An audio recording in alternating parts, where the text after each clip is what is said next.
In 1986, Phillip Island, Australia was shocked by the brutal murder of one woman and the disappearance of another. The two women were linked to the same man. But was this a case of a victim and a killer on the run, or were both women victims? I'm Charlie, and welcome to Crime Lines.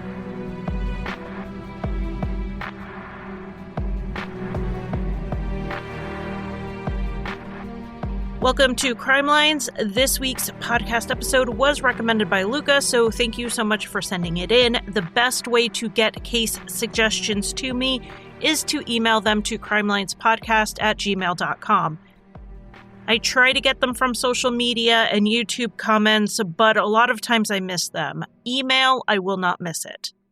When people send in case suggestions, I usually pretty much right away look up a synopsis of the case just to see if it would be a good fit for Crime Lines. Is there enough information out there? The usual vetting of a topic. And I walked away from the synopsis to this case completely confused. So naturally, I had no choice but to cover it because I had to figure this out. But unfortunately, I don't think that I did. But I'm going to take you along on this journey with me because I think there are some important things to think about with this case, particularly with the idea of casting blame.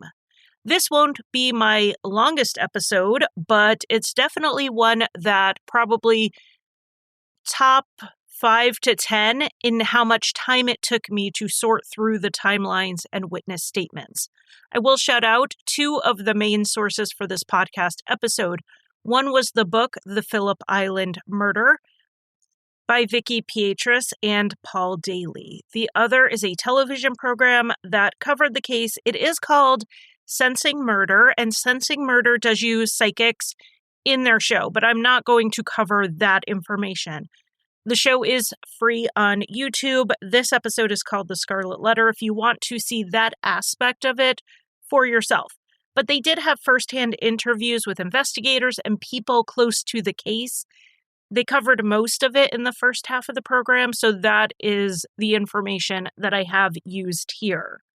All of my sources are linked in the description box if you're ever curious where my information comes from. In this case, we have an official story that might be correct, but it has some pretty big holes in it. Even one of the original investigators doesn't think the official story is the right one. We will cover that official story first, and then we will stick our head in those giant holes left behind and just take a look around. We are starting with a well-respected family, the Camerons, who lived and worked on Phillip Island. This island is south of Melbourne, Victoria. It is connected to the mainland by a bridge called the San Remo Bridge, and this is a very tight-knit and some might describe as insular community. The Cameron family had 3 grown children, 2 sons, Don and Fergus, and a daughter named Marnie.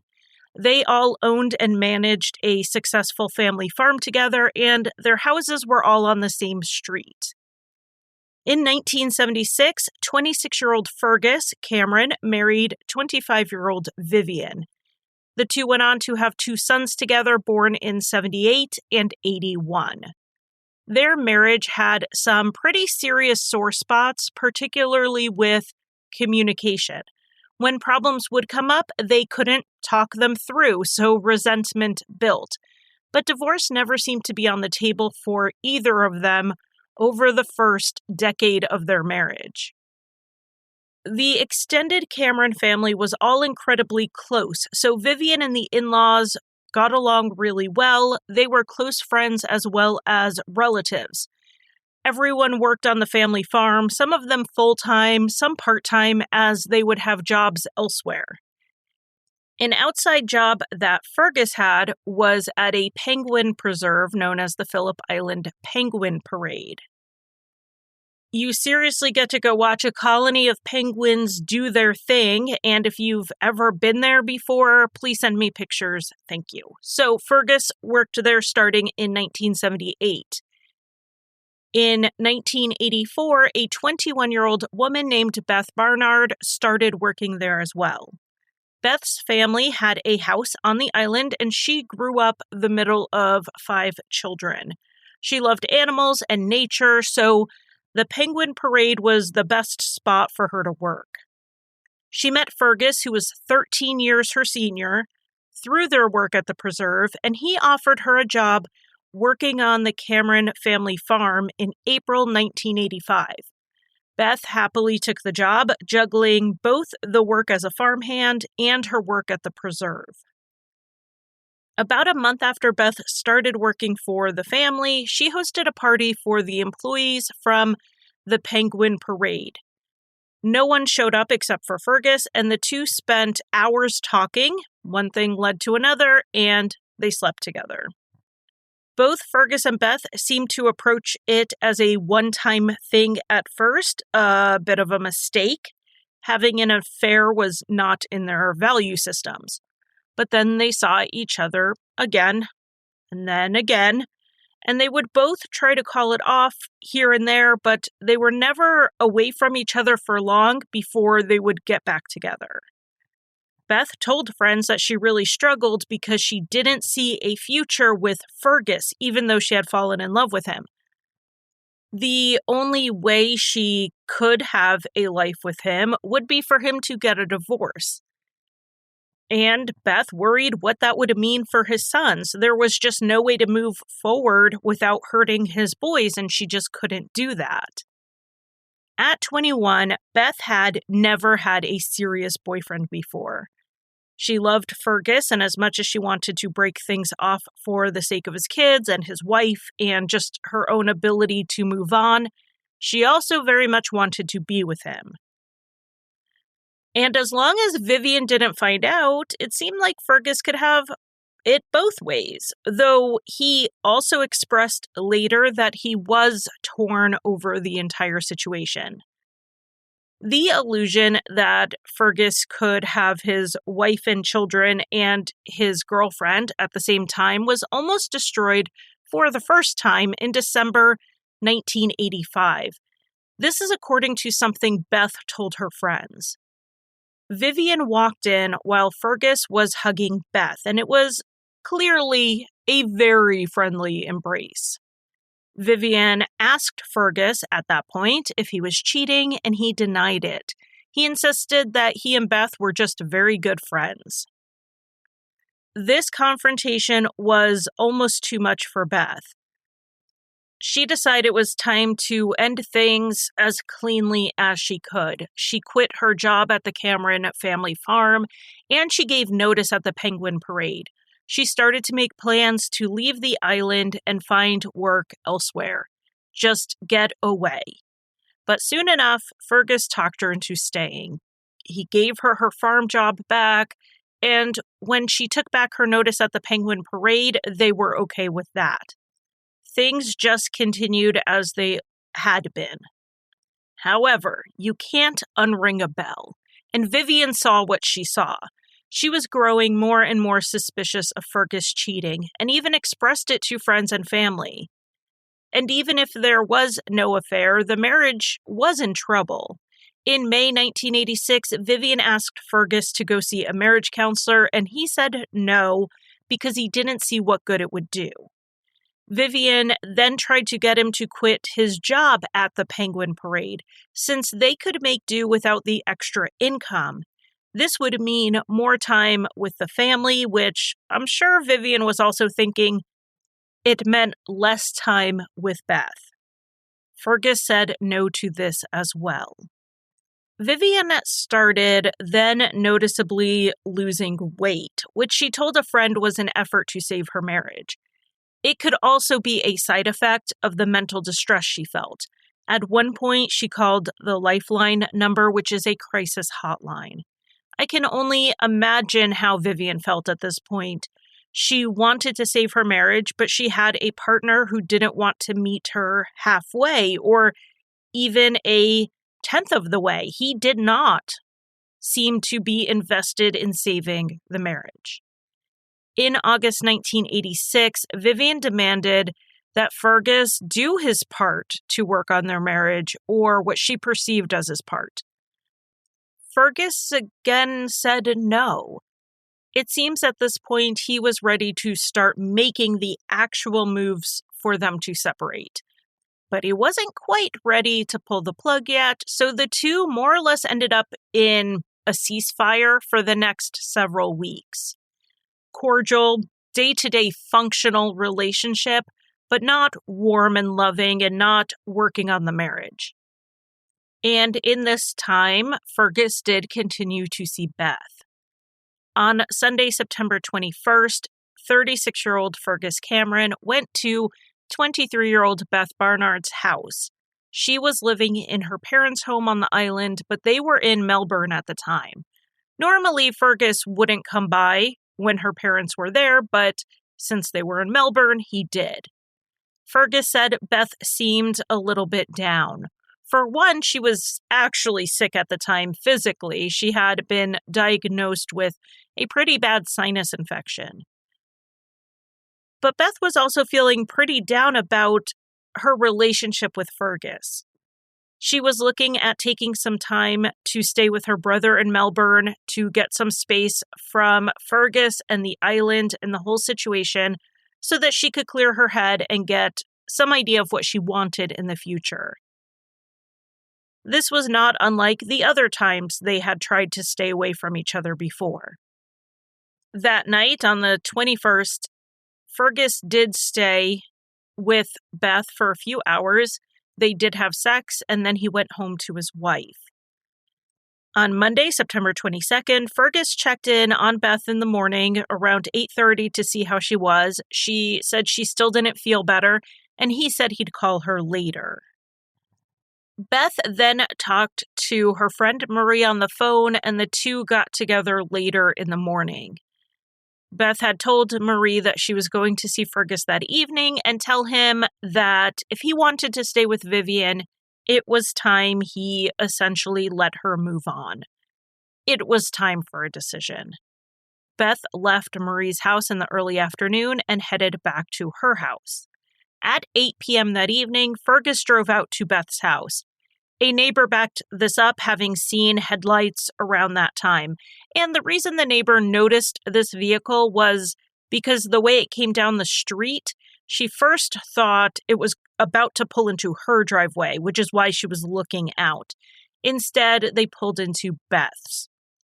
She did say that the car sat with the headlights on for several minutes before they turned off.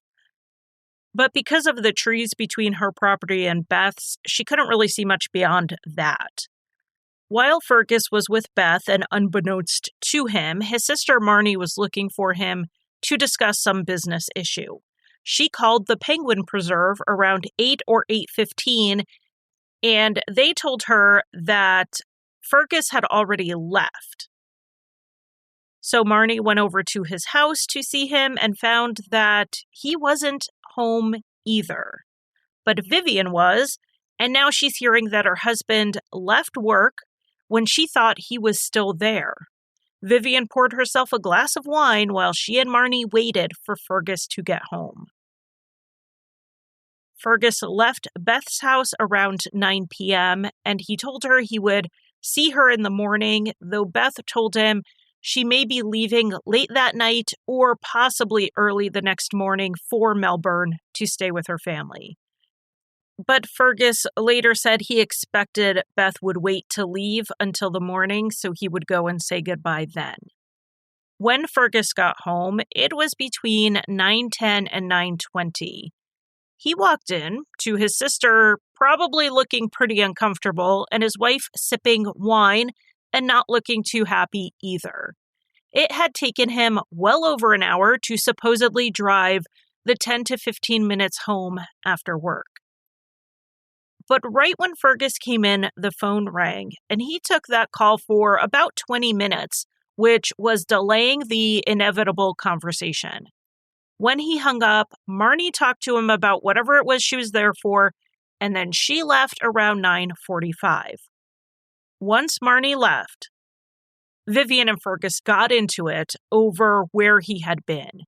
He said he had gone to Beth's, but he just went there to talk to her, which actually sent Vivian into an even bigger rage, according to Fergus. She took the wine glass she had in her hand and she smashed it against the side of his head.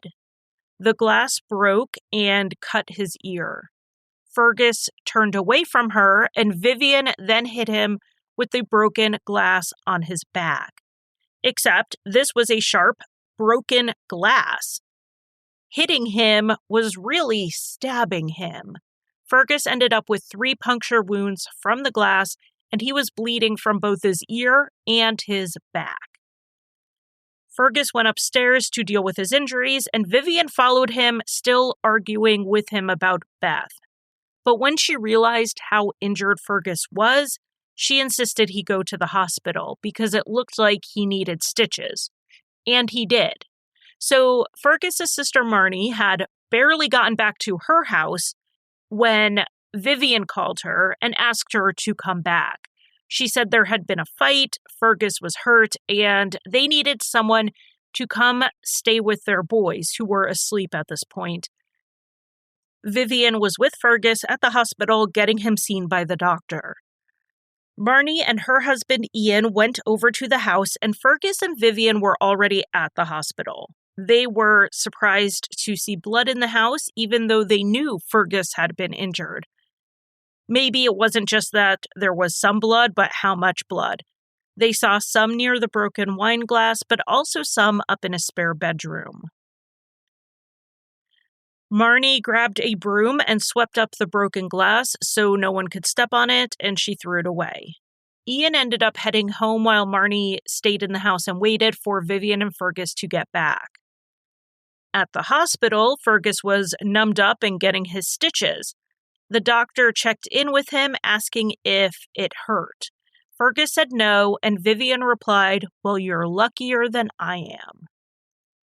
That response wasn't exactly what the doctor expected, since Vivian appeared to be completely uninjured and certainly hadn't made any complaint about pain. But I personally think Vivian meant emotional pain. Her marriage of 11 years was crumbling in front of her, a marriage she regularly asked her husband to work on. Instead, he was carrying on an affair with a much younger woman. In that exact moment of Fergus saying he wasn't feeling pain, you can almost see why Vivian thought now's a good time to pipe up and point out the pain she was experiencing, even if it wasn't physical pain. After Fergus was stitched up, the doctor was ready to discharge him, but Vivian asked about Fergus spending the night in the hospital so he could recover a bit. Fergus didn't want to, and the doctor said it really wouldn't be necessary, so he sent Fergus home with the usual wound care follow-up instructions. They left the hospital around 12:30 a.m. When they got home, Marnie was there, and she talked with both Fergus and Vivian. They decided it would be best for Fergus to spend the next few nights at Marnie's house. He could rest and heal, and everyone could get some space.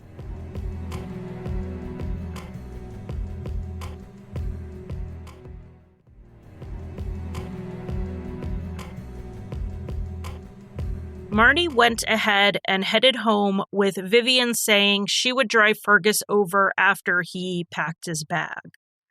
According to Fergus, he and Vivian talked a bit more and came to the mutual decision that divorce was their next step. Vivian would go stay with her parents about 2 hours away in the Melbourne area, and the boys would stay in the family home with Fergus. According to Fergus, Vivian said some comment about how she wasn't a good mother, and then said something about not taking it for granted that Beth would be. And this comment did strike me as pretty odd at first, but then I'm wondering if maybe it was just a parting shot at Fergus rather than actual concern for Beth's role in their boys' lives. So Fergus packed his bag, and Vivian dropped him off at Marnie's with the plans for the two of them to talk again in the morning. Fergus stayed up a bit with Marnie, telling her about the fight and how the marriage was over. It wasn't until about 3 a.m. that they went to bed. Then in the morning, and I mean daylight morning, not 3 a.m. morning, but in the morning, the phone rang at Fergus's brother Don's house. I know, it's a lot of names. The call came in about 7:45. On the line was an old family friend named Robin. She said that she had Fergus and Vivian's sons with her, and she couldn't get in touch with either Fergus or Vivian to pick them up so that she could go to work. She ended up sending the older son on the school bus with her kids, but she still had the younger one with her. Don and his wife Pam had no idea what was going on. Robin told them that Vivian had called her at 3 a.m. saying there had been an emergency and she had to take Fergus to the hospital. She asked Robin to come and get the boys from the house and take them back to her house for the night. So she did, thinking she was helping out in an emergency, but she didn't know what she was supposed to do next. When Robin had picked the kids up, Vivian and Fergus weren't there, but Vivian had left her purse behind. So Robin figured it was a pretty serious emergency for them to have rushed out of the house like that. Don told Robin he'd come pick up the younger son and they would figure it out from there. On his way to Robin's house, he drove by Fergus's house. Again, they lived on the same street. He didn't really have to go out of his way. And he noticed that the family car was in the driveway, which seemed a little odd because if Vivian wasn't home, that's the car she would have taken. So the next bit we're going to go over is a little bit of a mess. It's who called whom. Not everyone remembered the phone calls exactly the same way, so we're just going to do the best we can. After Don got home with the younger son, his wife, Pam, called over to Marnie's house to see if she knew what was going on. And when she called Marnie's house, Fergus answered the phone. He seemed upset, so then Ian, Marnie's husband, took the phone and told Pam something had happened, meaning the fight from the night before, and that he would call her back later to explain. But Pam had Fergus's son at her house, and they couldn't reach Vivian, so she wanted to know what was going on now. So everyone got caught up to speed on where the son was, where Fergus was, who went to the hospital, and all of that. The thing that stood out, though, was that Vivian had told Robin that she was taking Fergus to the hospital at 3 a.m., which was 2.5 hours after Fergus had been discharged from the hospital. And that wasn't the only odd part of all these happenings that morning. Ian noticed that the farm truck, which was a flatbed Land Cruiser, was missing. He thought that maybe Vivian had used it to take her son to the bus stop, but then he learned Robin had taken him to the bus stop, so where was Vivian and where was the truck? It was all very confusing to everyone except Fergus. Now, I'm not saying it wasn't confusing for Fergus, but it was more upsetting than confusing. He said he was really worried that something bad had happened. He asked if Don and Ian would go to Beth's house to check on her. He was, according to him, genuinely worried that this 3 a.m. come get the boys was because Vivian went to Beth's house, and something may have happened. They agreed to go, and Don drove down the street to Ian's house to pick him up, and when he got there, he noticed that Fergus looked agitated. The two men decided to go ahead and stop at Fergus and Vivian's house first. I'm not entirely sure why. Maybe they thought, what if Vivian's just depressed and drank too much the night before and just was sleeping through all of this? But when they got to the house, again, the family car was there, no sign of Vivian. The two men then continued to Beth's home. Though it was daytime, they noticed that the porch light was still on. The back door was open a few inches. One of the men walked in, and in the bedroom nearest to the door, he saw Beth lying on the floor on her back. There was blood pooled around her. She was also covered with a quilt up to her nose.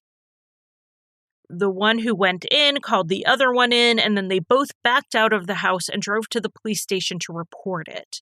They said there had been a domestic incident at Beth Barnard's house and that she wasn't okay. When the police got to the house, they saw that Beth Barnard was, in fact, not nearly okay. Her body was lying with her head near her bedroom door, and the blood around her had congealed a bit. The officer pulled the quilt a little bit back and saw that she had a severe injury, which would turn out to be a stab wound to her mouth, and her throat had been cut. This officer, confirming that Beth was not alive and was beyond help, backed out of the home and waited on the investigators to arrive to process the scene. They soon came and noticed a few things right off the bat themselves. One was that there were cigarette butts around, but Beth wasn't a smoker. And while her room was messy, it was like a normal amount of messy. Not dirty, not like she wouldn't have swept up cigarette butts that were on the ground.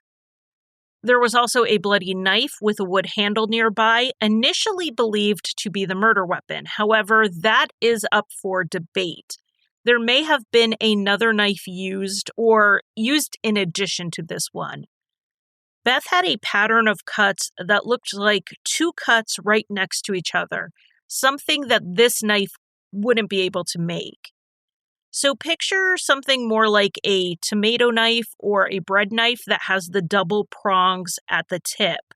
That's what the cuts looked like to me. Another possibility brought up is that this was a knife with side wings, like a sai, that was used at an angle. That would have made two puncture wounds side by side like this. But none of that would be obvious until they got Beth into autopsy and her clothes processed. Before they got to that point, while still at the scene, they did pull the quilt off of Beth entirely, and then they saw the full extent of her wounds. They also documented a lot of blood smears on her body, too many to be incidental. It looked like someone had done this on purpose, either wiping their hands off on Beth's body or rubbed their hands on her after having stabbed her. Beth did have defensive wounds on her arms and hands, though there weren't any other signs of a major struggle in the room. Items on shelves and even a glass of water hadn't been knocked over. And that was probably because Beth was attacked in her bed, and she very well could have been asleep when the attack began. There was a lot of blood on her bed and a bloody handprint on the wall nearby, which turned out to be Beth's. It's believed Beth woke up right as the attack began and tried to fight back. She held up her hands and arms to block her killer from stabbing her while she attempted to get out her bedroom door. There was a defensive wound to Beth's ankle, which led investigators to believe that she was likely still fighting while she was on the ground, kicking her attacker until they ended her life with a cut to her throat. The struggle would have been brief, though intense and incredibly violent, as Beth fought for her life. But this wasn't the last of the injuries. There was a post-mortem attack on the body that was very deliberate and rather shocking. When the investigators had pulled that quilt all the way back, they saw that an A was carved into Beth's torso. An A can be a symbol of anarchy, but in this case, the investigators believed it was referring to adultery and comes from the novel The Scarlet Letter. This is a classic, and even if you haven't read it, you probably get the reference to it if you consume enough media in English because it is referenced so much. The basic story is about a young woman named Hester who became pregnant by someone other than her husband in puritanical colonial Massachusetts. It's set in the 1700s. She was persecuted for this. She was ordered to wear a scarlet A embroidered onto her clothes for the rest of her life while she raised her child in social exile. Hester refused to name the father of her child, which saved him from the public humiliation and scorn she had endured. At the end, the father of the child, who turned out to be a well-respected and loved minister, confessed and revealed that he had carved an A into his skin on his chest years before. The point is to show the juxtaposition between public embarrassment Hester endured and the private shame of the minister. He carried it all the same as she did, but because he hid it, society treated him differently. But boiled down to the most basic plot point, the A is a symbol for adultery, and the police were told by Dawn and Ian that Fergus had been having a relationship with the victim, so that seemed to be the likely meaning. This A wasn't just the 3 cuts needed to form an A. These were deep, and each section of the A had multiple slashes. One had 4 cuts, one had 5, and one had 10. In processing the rest of the house, they found that the killer had gone into the bathroom. Blood was found on the taps, giving an indication the killer had washed up. There was a cigarette found in the bathroom as well, and it was found in an otherwise clean and empty ashtray. This cigarette and the others gave the investigators the impression that, after Beth was dead, the killer stayed and smoked, possibly to steady their nerves. Something to note here. The cigarettes were actually from 2 different brands. While not all smokers are brand loyal, people do tend to smoke from the same pack until it's done, rather than flip between them. So it does stand out to me that there were 2 brands of cigarettes supposedly smoked by one killer. Also in the bathroom were bloody paper towels. Drops of blood led out the back door, blood that was collected, as there was a chance this was not Beth's blood. It's not uncommon for someone to cut themselves during a stabbing. When Dawn and Ian talked to the police that day, they told the police about how Fergus and Vivian had a violent fight over his relationship with Beth, and that both Vivian and the farm truck were missing. So here we are at the murder scene, and within a very short amount of time, a suspect has emerged. One of Beth's neighbors said she had woken up to use the bathroom overnight and heard a truck drive past. This is a quiet road with only a few houses, so cars going past wasn't something they would hear typically that late at night. There have also been reports that they have a witness who saw a Land Cruiser at Beth's around 3:30 a.m. This was 30 minutes after Vivian asked Robin to come pick up her children. So finding Vivian and finding that Land Cruiser became a pretty big focus.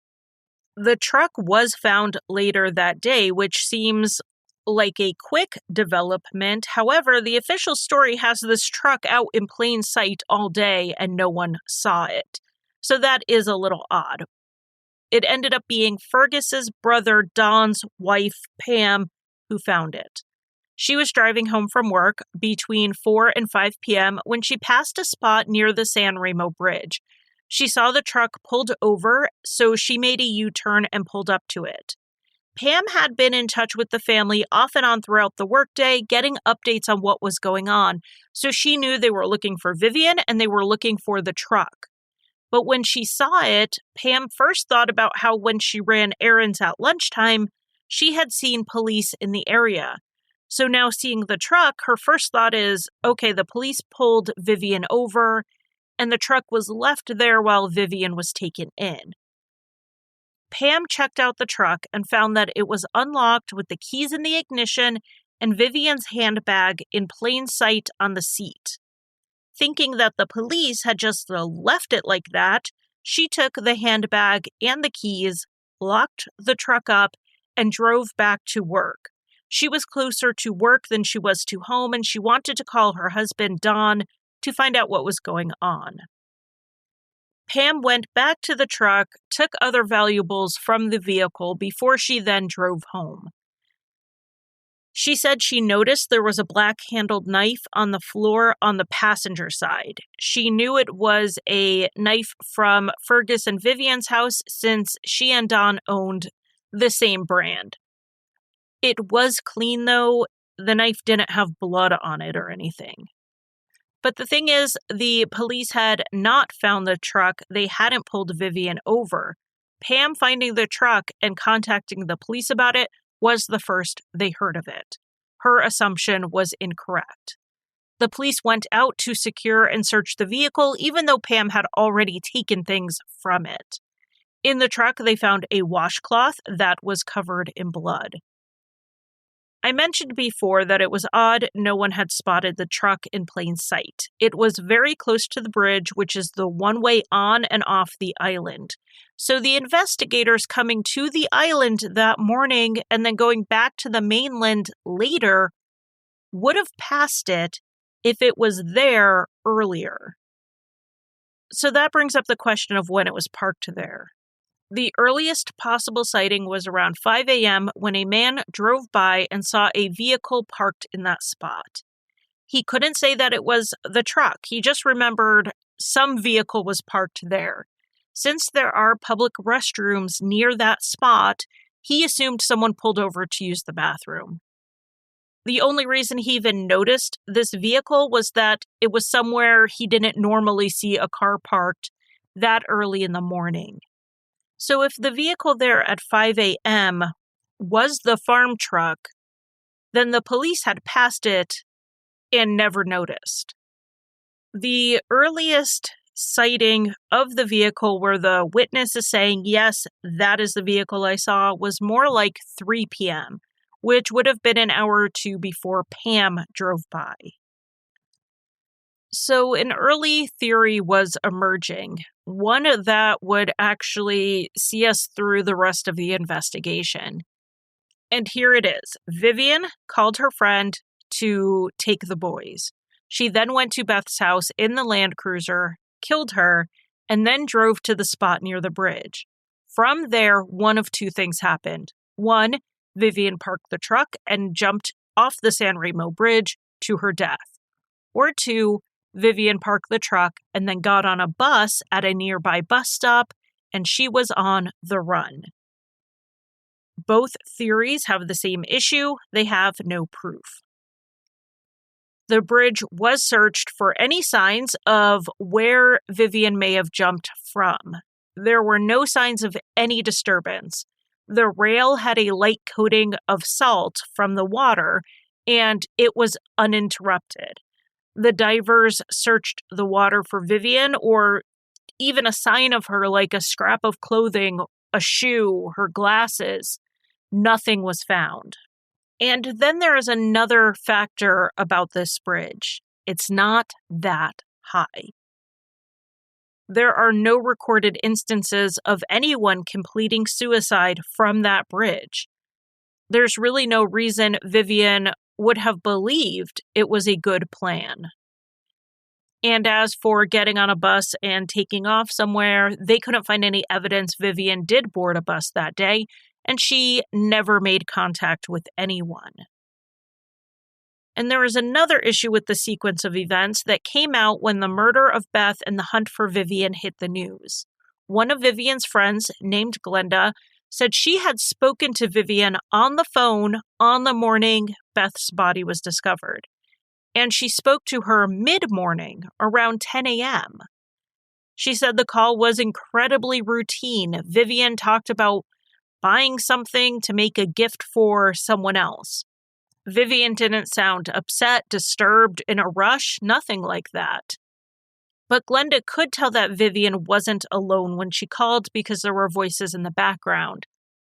She assumed they were Vivian's sons, but we know they weren't. One was at school and the other was with Fergus's family at that point.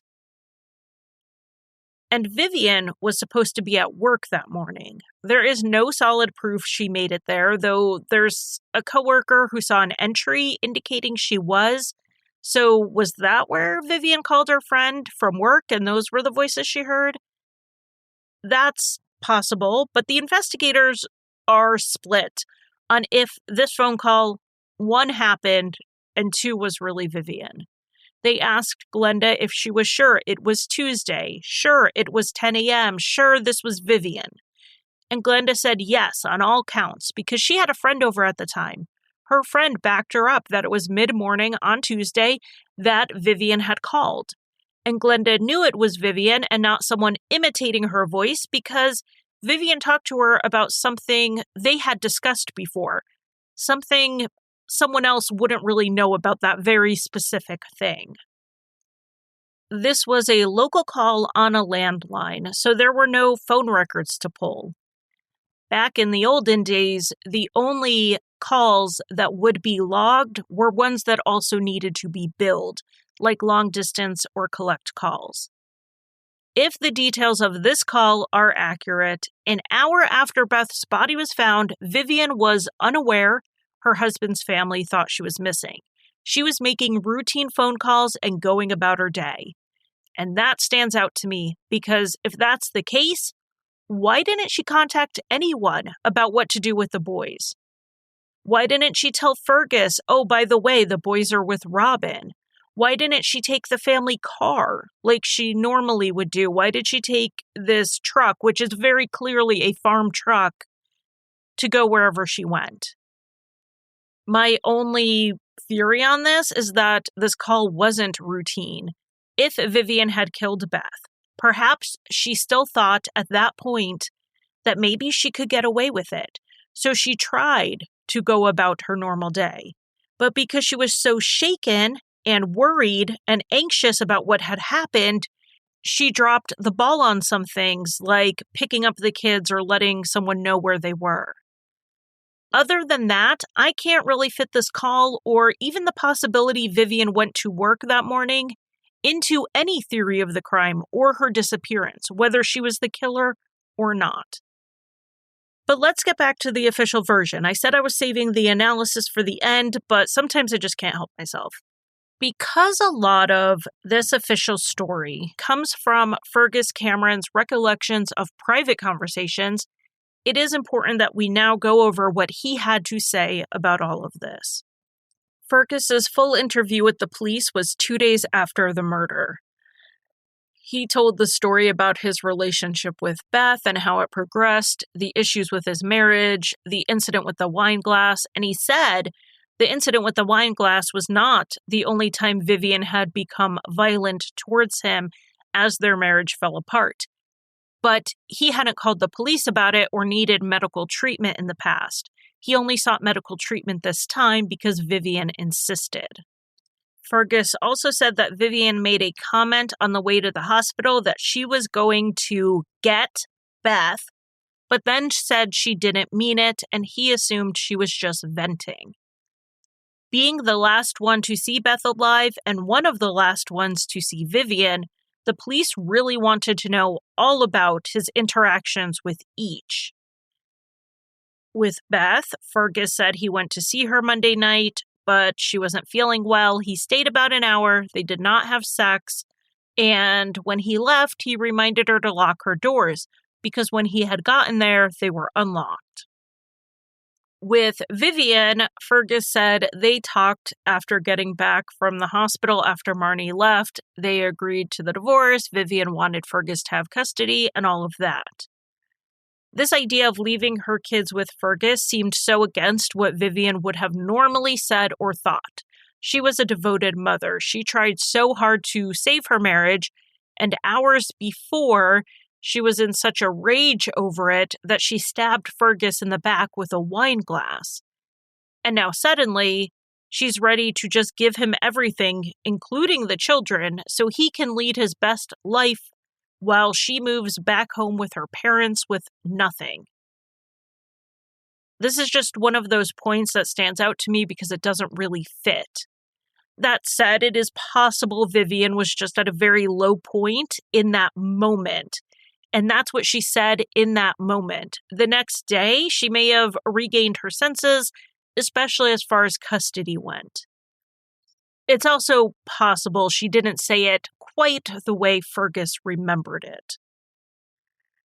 Fergus told the investigators that after his conversation with Vivian about the details of their divorce, she drove him to Marnie's house. Marnie said she saw Vivian when Fergus was dropped off, making her and Fergus the last two people known to have seen Vivian before she disappeared.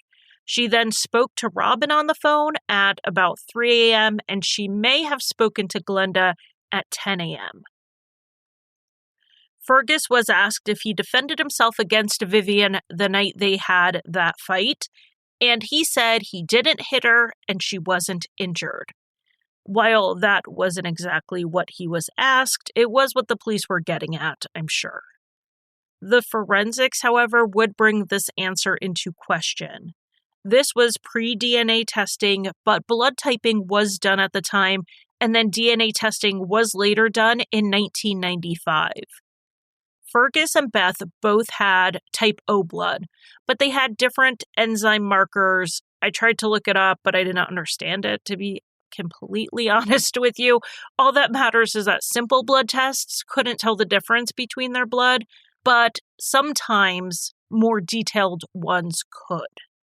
Vivian's blood type, according to her medical records, was type A. In the Cameron home, type A blood was found in the spare bedroom and on items in the laundry, and not a small amount. Blood from the spare room the police had first assumed was Fergus's from being stabbed with the wine glass. That actually turned out to be Vivian's. In spite of Fergus saying Vivian had not been injured that night, and no one reported seeing any injury. Fergus's blood was found on his shirt and on some tissue paper left in the bathroom. And then there was a sweater of Vivian's found behind the door of that spare bedroom, and Fergus's and Vivian's blood were both on it. Not all of the blood on Fergus's shirt could be subtyped, so it was type O, but it's not clear if it was definitely his. But since the cuts on Fergus's bloody shirt aligned with his injuries, I think we can assume that at least most of it, if not all of it, was his. In the family sedan, a small amount of blood was found on the passenger side, but it was unable to be typed. It's been verified that Vivian drove Fergus to the emergency department at the hospital, so it's very likely it's Fergus's blood. In the Land Cruiser, the washcloth found had type A blood on it, which was Vivian's blood, not Beth's. Okay, so we're going to jump the timeline just a little bit so we can go over the DNA evidence for a second. It just makes more sense to tell you what we know. It wasn't tested in 1986, like I said, but it was tested in 1995. The testing found Vivian's blood was on the bloody knife left at the scene. It was also on a towel found in Beth's bathroom. It seems to put Vivian at the scene, except, here's the thing. Vivian's blood wasn't found on Beth's body at all, even though it appears the killer smeared their hands on Beth. And none of Beth's blood was found on that towel in the bathroom. So this would mean that Vivian washed all of Beth's blood off of her hands, but had a bleeding wound of her own and only left that blood on the towel. It's possible for sure, but it seems that absolutely no blood transfer from Beth to that towel happened. That seems unlikely. One of the cigarette butts at Beth's house did have Vivian's DNA on it, and it was from Vivian's preferred brand, but it didn't have any blood on it. So Vivian killed Beth in a bloody way, apparently was bleeding herself, and then smoked a cigarette at the scene without getting any blood on it. Now, those drops of blood leading away from the house, they were initially typed as type A and later confirmed through DNA to be Vivian's. It wasn't reported until many years later that Beth's blood was actually found on 2 sheets of paper on a bed in a house on the island that wasn't hers. Some sources say that the actual specific location cannot be disclosed because it's been suppressed by the courts. But other sources say that the papers were in Fergus and Vivian's home, in that same spare room where Vivian's blood was also found. So, if I wasn't supposed to say that, I'm sorry, Your Honor, Majesty, Lord. I don't know what Australian judges are called. Whatever it is, your secrets were on the internet, and here we are. But this piece of information is really important here because we have Vivian's blood at Beth's house, and we have both Beth and Vivian's blood at Vivian's house in the same room. If Vivian killed Beth, she had to have gone home before her disappearance. That's also backed up by Vivian's purse. Robin saw it in the house when she picked the boys up, but Pam found it in the truck. Searches for Vivian Cameron have been unsuccessful for going on 35 years now. A coronial inquiry was held for Beth in August 1987, and the coroner found that Beth was murdered and Vivian contributed to her death. A coroner does not have the power to proclaim someone guilty of murder. That's for a court to decide. So, contributed to her death is as close as the coroner can get to implicating Vivian in the crime. 11 months later, in July 1988, an inquiry was held for Vivian. Though those normally take 7 years to occur when someone is missing, Vivian was declared dead, and the coroner found she had jumped off the bridge. The reason this occurred earlier than usual appears to have something to do with settling her estate. She was a shareholder in a business with Fergus, and they needed to move forward on some business stuff. So that is more or less the official story and the bulk of the evidence. Vivian Cameron, in a fit of rage and jealousy, killed Beth Barnard and then took her own life. So now we're going to look at the story and attempt to approach this critically. Critical thinking is often confused with being a skeptic, but that's actually just being biased in the other direction. Critical thinking means you're open to all of the information, and you are asking why and what else, and not just looking for the parts that fit or don't fit. We're looking at the whole. So we are keeping our minds just as open to the official theory as we are to anything else. So let's go ahead and just bullet point this and take it one piece at a time. A lot of the Cameron family's story has to do with who called whom and when they called and what was said, and their memories do not always line up. Even the timeline of leaving where they lived to go to Beth's and then going to the police station, their timeline is way off. They would have done all of that in something like 10 minutes, but it would have taken 30 minutes at a minimum to do it. And that's if they only stayed at Beth's house long enough to walk in and walk right back out. So that's one of the first things that stood out to me, but it's not a huge deal because I don't imagine they were sitting there looking at their clocks. And since there were multiple phone calls back and forth practically all day long, I can imagine it's hard to remember what was said in which conversation and who was the one who dialed the phone. But something that does stick out to me a little bit more are the circumstances of Vivian's death. No trace of her was found in the water, which isn't impossible to have happened, but somewhat unlikely. And why wouldn't she have done something more likely to have surely caused her death, not take a gamble with a bridge that really wasn't all that high? And the blood evidence seems odd. If Vivian killed Beth, why didn't any of Beth's blood transfer to the Land Cruiser? None of it was there. The scene was way too bloody for the murderer to get away without some kind of transfer. We are talking about forensic countermeasures here, like bringing a change of clothes, possibly wearing gloves, and yet no evidence of that was found. Where and when would Vivian have gotten rid of all of these things in a way that didn't also bring blood into the Land Rover? And when did Vivian bleed in the spare room? And when did Beth's blood get on the papers there? Because here's the point with that. Marnie said when she was there after Fergus was hurt, but before Beth was supposedly killed, she saw that blood in the spare room. She probably assumed it was Fergus's, but it turned out to be Vivian's. So how did it all get there hours before it should have been there according to the official timeline? And Marnie also said she saw a bloody towel and washcloth in the laundry that were not found by the police. A towel with Vivian's blood was found in Beth's home, and a washcloth was found in the Land Cruiser. Were these the same ones Marnie had found? And why would Vivian bleed on these items and then take them with her anywhere? And if they're not the same items Marnie saw, then what happened to the ones she did see? I think the part that stands out the most, though, is the paper with Beth's blood on it.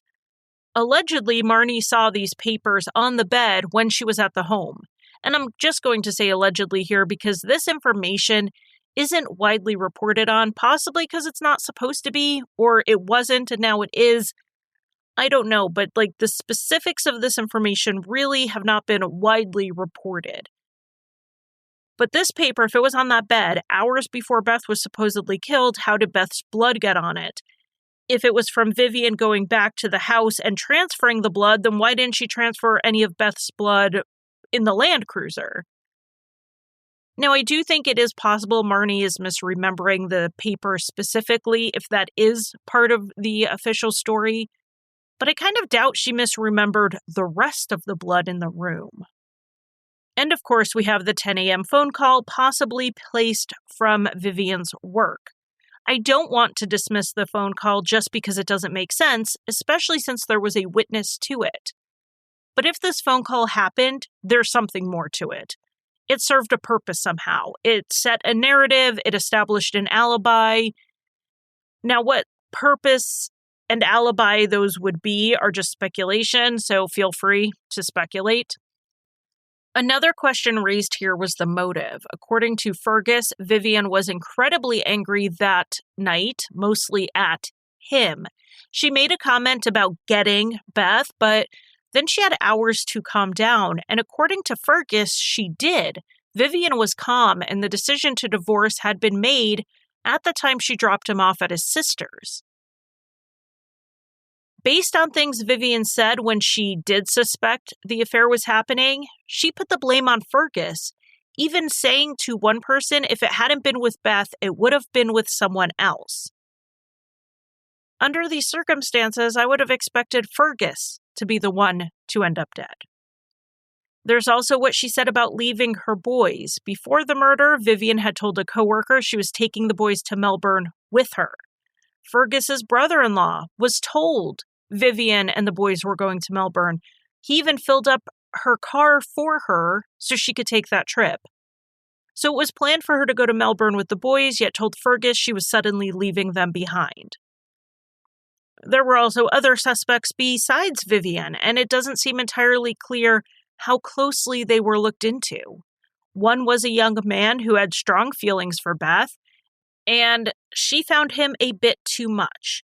She turned him down, though he continued to pursue her. He regularly left flowers on her porch, and sometimes she would see him just waiting outside her house.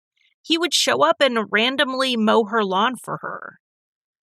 I think the best way to put it is that Beth was amused yet annoyed by his attention at first, but then she finally had enough after it moved into what was honestly stalking behavior. She told him to leave her alone, and he didn't. That's stalking. The last time he mowed her lawn, Beth yelled at him. She told a friend he was clearly annoyed when he left. He has not been named a suspect, person of interest, and the police have never made his name public. So we'll just call him, Mr. Stalks. So Mr. Stalks called one of Beth's friends the day after the murder, and he asked if she had spoken to the police yet. She had not, but she anticipated that it would happen soon since she was Beth's best friend on the island, and she had recently seen her. Mr. Stalks asked her not to talk to the police, and she told him she was going to do whatever she could to find Beth's killer.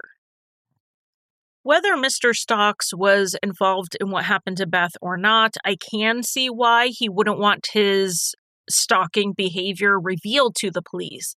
That would land him pretty high on the suspect list. The police have said that they cleared him, but it's not clear exactly how he was eliminated as a suspect. he did move off the island soon after Beth's murder.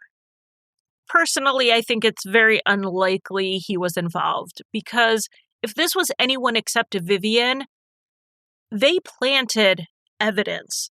They planted Vivian's blood at the scene, a cigarette with her DNA, and a knife that had her blood on the handle. They then dumped the Land Cruiser without anyone noticing, as well as getting rid of Vivian to frame her for the crime. How would this lawn-mowing stalker have the access to Vivian or her blood necessary to frame her, or even the motive to kill a second person to cover up the first crime, particularly killing Vivian? It would be pure conjecture if I started naming people who would have a motive to kill both Beth and Vivian. And I can't even do that with any confidence because no one, or even a group of people, fit the circumstances any better than Vivian does. All of the same holes in the case against Vivian exist for everyone else, and in some cases, they're even bigger holes.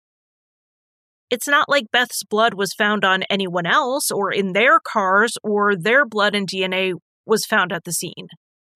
The level of conspiracy to clear Vivian from this crime requires more speculation than I think we have the evidence for. There's also a third option, that Vivian killed Beth and then someone killed her, which would require even more speculation. I've never before created an episode where I mostly just asked questions, but there's a first time for everything. This case, in my view, remains unresolved. There are just too many holes in the official story and too many holes in the unofficial stories for us to really know what happened that night. And that night, we need to remember, through all the mystery and intrigue and conspiracies and speculation, cost a 23-year-old woman her life. And as for Vivian, a murderer or not, on the run or not, left behind two little boys who adored her and a family who continues to grieve her loss. Regardless, the solution to this mystery, the tragedy, remains the same, and so does the scope of it. Thank you for listening. You can find Crime Lines on Facebook, Twitter, Instagram, and TikTok. Crime Lines is also on YouTube, where I post 2 to 3 true crime videos a week, including an occasional after show where we go over any visuals from that week's podcast episode. Crime Lines is also on Patreon, where I offer early and ad-free episodes as well as bonus content. Visit patreon.com/crimelines. And if you want to buy me a coffee, the official drink of Crime Lines, you can give a one-time donation at basementfortproductions.com/support. And if you need a palate cleanser after listening to heavier true crime shows, check out Rusty Hinges, an occasionally funny history, mystery, and true crime podcast that I co-created and write for.